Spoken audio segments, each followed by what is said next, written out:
These are my fourth grade teachers, seniors. Grace personally gave me some buds a few years ago, and we started growing Grace Pursley zinnias. I like them. I want her to be happy with them because she's my fourth grade teacher means accountability. I try to be good for Grace Pursley.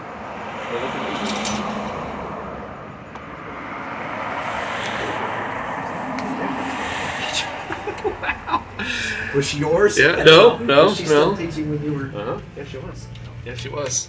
So at Stevens Photography in Bolivar, Missouri, this is Mark Stevens, and we're going to take a tour of the studio first, and then we're going to get into the interview part of it. But there's so much history that's taken place in this building right here. Like, there's a lot of history. Like, can you tell us maybe a little bit about the history of the building itself? Because it's been here in this spot. Yes, it's been here as a photography studio since 1906. The Ross sisters' father, who moved up here, he survived the siege of Vicksburg, Mississippi during the Civil War, and then moved up here after the Civil War and brought his family. They had their daughters, and he practiced law in this place at that time. Wow. He was part of the Constitutional Convention that was, I don't know, 1885 from the Missouri Constitution. He was part of that thing. Wow. John Ross, and he built this place for his daughters to have a photography studio in. Miss Marion and Betty Ross. They never married, and they were quite a couple of characters. But they built this place in 1906 for a photography studio. And, and my parents then came along in 1947 and purchased it from them. My father was in World War II, and after World War II, on the GI Bill, he learned photography because that's the way to make a killing.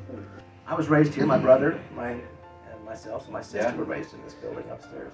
So I of course was raised here also from first grade on, not back in '46, but from first grade on. And this building has always been kind of like a landmark. It's a landmark building in this town, and to know the history of it too. I didn't know it was 1906. And to build it as a studio as well. Yes, this was built for a photography studio. Equally impressive. I was just talking to Mark about this big window here, because this big window is where you would drive by and see who's who, or see what's going on, or is great advertising for like the senior pictures or the family pictures. We have that.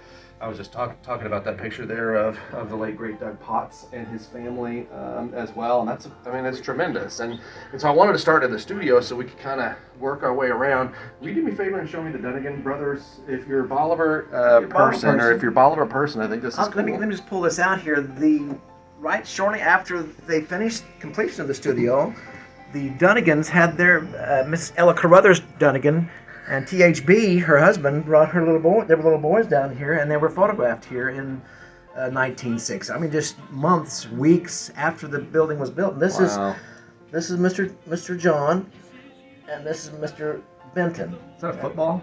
And you got a football. Yeah, got footballs. Just to close the loop, the Dunnigan brothers had the Dunnigan mansion there, a couple blocks just away from here. And you told me the other day that you would see them later, later years, not as the boys maybe, but later years after they started the bank, they would come by with their driver and the old. You said something like an old Dodge or something, but you would see them pass right here on the main road as road. So they had a driver, and they were from this place, and without the Dunnigan family, there would be no Southwest Baptist University, and there would be no CMH. Wow. So take these guys out of here, and I'm not sure what we have here. We have Petticoat Junction. There would be nothing involved without those two gentlemen. How do you pick the pictures that go on the wall? I've always wondered that, because I've never been on there, but I've always wondered. Right, we try to get attractive people. it's big attractive. Try to get attractive significance. Good. We want to show just variety of photographs to people. Yeah. The reason I have Doug Potts here is because he is someone, like you say, he is an institution in this place, and we have so many discussions about people come in all the time, and Coach Potts is head football coach here. Yeah. And I've had I don't know how many great conversations with people who come in to see Doug Potts here. And I also have this because this is what we want people to wear. We don't want to have, when you see this photograph, you see their faces. There's not a lot of pattern, and it's dark, and you probably wouldn't want to walk around town with that. People would think you're pretty odd. Yeah. But I think that's one of the cool things also about you, is you see things that nobody else sees. I've said this several times, but one of the reasons why I wanted to have this conversation with you, there's nobody better. You're fantastic. Well, You're I'm amazing very. at the craft. I was trained. I've been trained, and I've done it long. I've taken a lot of pictures, and I've learned a lot by doing, and I've learned a lot right out of the bat by being trained by some of the finest photographers in the country. My parents were a very big part of the Missouri Photographers Association, and in fact, they were founders of the. They and Keith Kendall from Buffalo and Paul Mignard in Springfield founded the Ozark Photographers Association, which became a real big deal by the time I came along. There were like 250 members, and we would meet twice a year. That's how photographers learn their craft.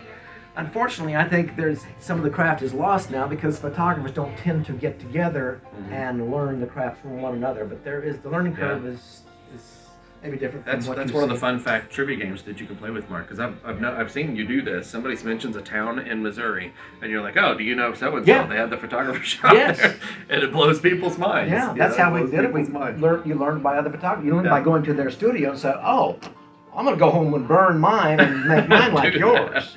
I wanted to start here in this spot because this is just one of those places. How many families, how many seniors, how many babies, like how many people have walked through that door here to be able to get, to capture the memory of their life. And these are the things too that you don't get either without the photography studios, like the little dressing rooms there and stuff like that. I think that's cool. It's all a part of it, right? Part of. I was raised actually. When I was a kid, this was the living room right here. This was a living room. We divided it up, and later on had Bernard Kurtek was part of one of the carpenters that did that. And this was our. This was the waiting room. This was our dining room when I was a kid. But this is where we had girl parties. The girls come and get back here, have their makeup done. What's the story of the flag, Mark? Well, the flag actually was on the back of a naval vessel, and then the Rotary Club purchased it. And it was when we would have the 4th of July celebration of freedom. This is the flag that would hang on Navy Chapel. Oh, wow. Behind the speakers, and then and Gerald Andrews had this flag. I think Bill Jester may have purchased it first of all. Bill Jester was kind of the first guy to put together the celebration of freedom. They used to have it over at the football field in high school. Okay. But when we moved up SBU, they put this flag. I mean, this is a humongous flag. You're part of the fabric of this community, and honestly, when you agreed to do this, it caught me off guard a little bit because I didn't know that you would, and I'm honored to be able to talk. I'm honored to be talking to you. I've known you for a long time. And if you're from Bolivar, then you know this guy right here. I mean, how many people? I think it's interesting how many people might see this that also have been here where we are right now. Like you've just impacted so many people's lives in a super positive way. You were born here? Yeah. Also? Yeah. So tell me about maybe what that looked like. What was childhood like for you here? My folks, back in the day, they had a lot of employees and a lot of people working on photographs. You didn't do things at the lab. By the time I came along, you clicked it, you licked it, and you stuck it in the mailbox, and it went to the lab, and it came back a week later, and you go, oh, here's the pictures. Right. Well, before that time, my folks had a lot of ladies here. They had 5, 6, 7 people working on the process of creating a product. So I became very close. Some of those were my mothers. I had mothers, plural. Yeah. And one of them was telling me that Lona Hook was particularly close to me. Yeah. And she tells me the story of my mom coming down from the stairs. We grew up upstairs. Her walking down the stairs and saying, "It's time. I'm going to the hospital." And I've been here ever since. I grew up in the studio, and I was Dennis the Menace. Yeah. And I was ADD before there became it. There was nobody knew what Before ADD there was was, but that's the kid that did it this way. So I was a little bit of a troublemaker. So your dad was taking pictures in here. Right? In this room. In this room. Has been the camera room since 1906. My dad came into this after the Ross. He bought it from the Ross sisters. My parents did. Yeah. The first place they were in business for a year. They moved to Bolivar after World War II, and they had a photography studio over what is now the feed store.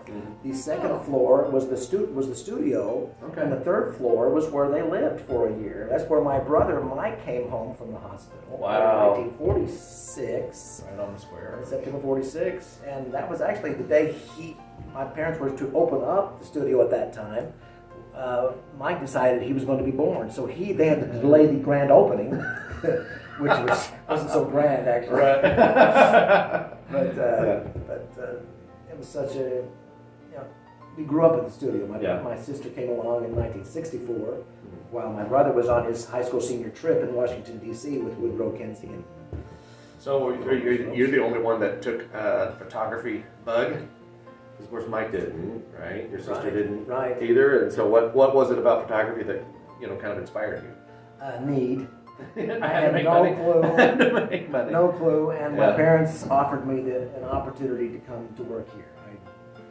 What were you going to do before that? I was going to. I had no clue. That was clueless. I was actually 21 years old, and I dropped out of college. Yeah. And I was scuffling. I didn't know what was going on. My parents offered me the opportunity to come to work here, and I didn't. No kidding. And it fit right away. I mean, the second week I was here, I thought it was April 12, 1977 is when I went to work here, and by May 12, 1977, I knew that this is. You knew you wanted to do it. I like this. What was your first job? What were you doing? I went to Fairplains graduation in May of '77. Wow. And Dad handed me a Rolly SL66, which was like the old time cameras, with news cameras, like the newsreels, like you see in baseball games. And there's with the flash bulbs on it, and then sent me to Fairplay. They had another job to do, and I went there and did Fairplay's graduation. Yeah.